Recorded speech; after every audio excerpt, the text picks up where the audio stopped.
శివాలయంలో మీకు వెంటనే అనుగ్రహం కలగాలి అని అనుకుంటే మీరు వెళ్ళిన దాంట్లో ఒక్క నిమిషం వృధా కాకుండా పరిపూర్ణంగా శివానుగ్రహం పొందాలి అనుకుంటే ఎలా బయలుదేరాలో చెప్పింది శాస్త్రం. త్రిపుండ్రములను ధరించి బొట్టు పెట్టుకుని పంచ కట్టుకుని ఉత్తరీయాన్ని తీసి నడుముకి బిగించుకుని మీద ఉత్తరీయం వేసుకోకుండా శివాలయం బయటే చెప్పులు విడిచిపెట్టి కాళ్ళు కడుక్కుని కుడికాలు ముందు పెట్టి లోపలికి వెళ్ళి మొట్టమొదట రాజగోపురాన్ని చూసి తర్వాత శివాలయ గోపురాన్ని చూసి అప్పుడు మీరు శివాలయం దగ్గరికి వెళ్ళి నంది దగ్గర మాత్రమే మీరు ప్రదక్షిణాన్ని ప్రారంభం చేయవలసి ఉంటుంది. కాబట్టి నందీశ్వరుడి దగ్గర ప్రదక్షిణాన్ని ప్రారంభం చేసి వెళ్ళేటప్పుడు దేవాలయంలో మహామంటపము, అర్ధమంటపము, ముఖమంటపము అని 3 మంటపాలు ఉంటాయి. ఈ 3 మంటపాలు దేనికి గుర్తు అంటే స్థూల సూక్ష్మ కారణ శరీరములకు గుర్తు. ఈ 3 శరీరములను నేను అధిగమించేటటువంటి అదృష్టం నాకు కలగాలని కోరుకోవడం ముఖమంటపాన్ని, మహామంటపాన్ని, అర్ధమంటపాన్ని, ముఖమంటపాన్ని దాటాలి. దాటేటప్పుడు శివాలయానికి ప్రదక్షిణం చేస్తే ఒక్కమారు చేస్తే చాలు, 3 మార్లు చేస్తే విశేషం. కాబట్టి ప్రదక్షిణం 3 మార్లు చేస్తారు. ఎందుకు 3 మార్లు చేయడం అంటే నేను ఈషణత్రయాన్ని విడిచిపెట్టగలిగిన శక్తిని నాకు ఈషణత్రయము అంటే ప్రధానమైనటువంటివి ధనేష, దారేష, పుత్రేష.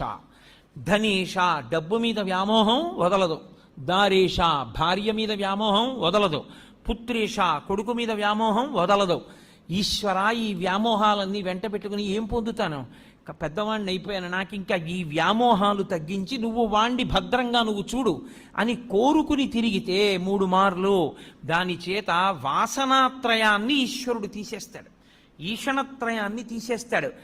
తూర్పుముఖంగా ఉన్న శివాలయంలోకి ప్రవేశించి నమస్కారం చేస్తే గృహస్థు ఒకలా ప్రదక్షిణం చెయ్యాలి, బ్రహ్మచారి ఒకలా ప్రదక్షిణం చెయ్యాలి, సన్యాసి ఒకలా ప్రదక్షిణం చెయ్యాలి. 3 శివాలయానికి ఒకలా ప్రదక్షిణం చేయడానికి వీల్లేదు.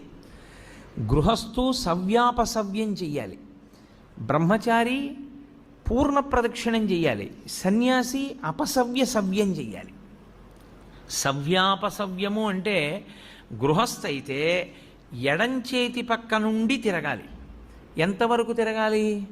సోమసూత్రము కనపడే పర్యంతమే తిరగాలి. సోమసూత్రం అంటే శివాలయంలో అభిషేకం చేసిన తీర్థం బయటికి వెళ్ళిపోయేటటువంటి మార్గం. ఆ మార్గం కనపడుతోందనుకోండి, అభిషేక తీర్థం వెళ్ళడం కనపడుతోందనుకోండి, ఇక దాన్ని దాటకూడదు. గృహస్థు అక్కడ వరకే వెళ్ళి వెనక్కి తిరిగిపోవాలి. ఎక్కడ వరకు మళ్ళీ వెనక్కి తిరగాలి అంటే చండీశ్వర స్థానం వరకు తిరగాలి. చండీశ్వర స్థానం వరకు వెనక్కి వచ్చి మళ్ళీ వెనక్కి తిరిగి శివాలయంలోకి వెళ్ళాలి. అది గృహస్థు ప్రదక్షిణ. బ్రహ్మచారి అయితే ఇప్పుడు నేను నా కొడుకు కలిసి శివాలయంలోకి వెళ్ళాము, సోమసూత్రం పైకుంది, నేను ఈ గుళ్ళోకే వచ్చాను అనుకోండి, కాసేపు తూర్పుముఖంగా ఉన్న ఆలయానికి నమస్కారం చేసి ఎడంవైపు నుంచి వెళ్ళి ఎడమవైపు నుంచి నేను గుడికి ఇలా తిరిగాను. ఎడంవైపుకి గుడి ఎటుంటుంది? నా కుడి భుజం వేపుకుంటుంది. అంటే పూజనీయమైనవి కుడి భుజం వేపుకి ఉంచి ప్రయాణం ప్రారంభిస్తే ప్రదక్షిణం చేశాడంటారు.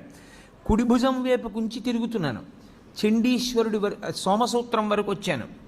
బయటకుంది సోమసూత్రం, కప్పేసి లేదు. ఇక్కడ దేవాలయంలో కప్పబడి ఉంటుంది, పైకి తెలియదు సోమసూత్రం. పైకి ఉందనుకోండి, నేను ఇక దాటకూడదు గృహస్థుని, నాకు వివాహం అయిపోయింది, అప్పుడు నేను వెనక్కి వెళ్ళిపోవాలి. వెనక్కి వెళ్ళి మళ్ళీ తిరిగి చండీశ్వర స్థానం దగ్గరికి రావాలి. నా కొడుకు వాడు బ్రహ్మచారి, వాడికి పెళ్ళి అవ్వలేదు ఇంకా, వాడు సోమసూత్రం దాటచ్చు. వాడు సోమసూత్రం దాటి గుండ్రంగా తిరిగి శివుడికి ఎదురుగుండా వస్తాడు. నేను సోమసూత్రం దాకా వెళ్ళి వెనక్కి వెళ్ళి చండీశ్వరుణ్ణి చూసి చండీశ్వరుడి దగ్గర నుంచి మళ్ళీ తిరిగి శివలింగం దగ్గరికి వస్తాను. నాకు అది ప్రదక్షిణం, బ్రహ్మచారికి అది ప్రదక్షిణం. సన్యాసి వస్తే సన్యాసి సవ్యం చేయకూడదు, ఇలా ఎడం పక్క నుంచి వెళ్ళకూడదు, కుడి పక్క నుంచి తిరిగి పూర్ణ ప్రదక్షిణం చెయ్యాలి. శైవాగమం అలాగే చెప్పింది, అలాగే చెయ్యాలని చెప్పింది. ఆలయంలో ప్రదక్షిణం చేసేటప్పుడు పదఘట్టన వినపడకూడదు. మీ అడుగుల చప్పుడు కాని వినపడిందా ప్రదక్షిణం చేసేటప్పుడు మహాపాపం వేస్తారు ఖాతాలో. పాదాల చప్పుడు వినపడకుండా ప్రదక్షిణం చేస్తే పరమశివుడు అంత ప్రసన్నుడవుతాడు. శివాలయంలో ప్రదక్షిణం చేత వచ్చేస్తుందంతే శక్తి అంతా. ఎలా ప్రదక్షిణం చెయ్యాలని అడిగారు. నిండు గర్భిణి ఇంకొక గంటలోనో 2 గంటల్లోనో ప్రసవం అవుతుంది. కిందంతా బిందెతో నూనె పోసేశారు. ఆమెకు ఒక పెద్ద బింది ఇచ్చి నీళ్లు చంకలో పెట్టారు, డొక్కలో. ఆమె పట్టుకుంది. ఇప్పుడు ఆ నూనె ఉలికిపోయిన నేల మీద నడుస్తోంది. ఆమె ఎంత పరాకుగా అడుగు వేసి నడుస్తుందో ప్రదక్షిణ సమయంలో అంత పరాకుగా అడుగు వేసి నడవాలి, చప్పుడు రాకుండా. అదే ఉపమానాన్ని వాడింది శైవాగమం. యథాతథంగా మీకు నేను ఆ ఉపమానాన్ని అందించాను. అంత మెల్లగా పదఘట్టన లేకుండా తిరగవలసి ఉంటుంది. అందుకే అడుగడుగు ప్రదక్షిణం అంటారు. ఇలా అడుగు వేసి దాని ముందుకు తెచ్చి అడుగు వేస్తారు, మళ్ళీ అడుగు వేస్తారు.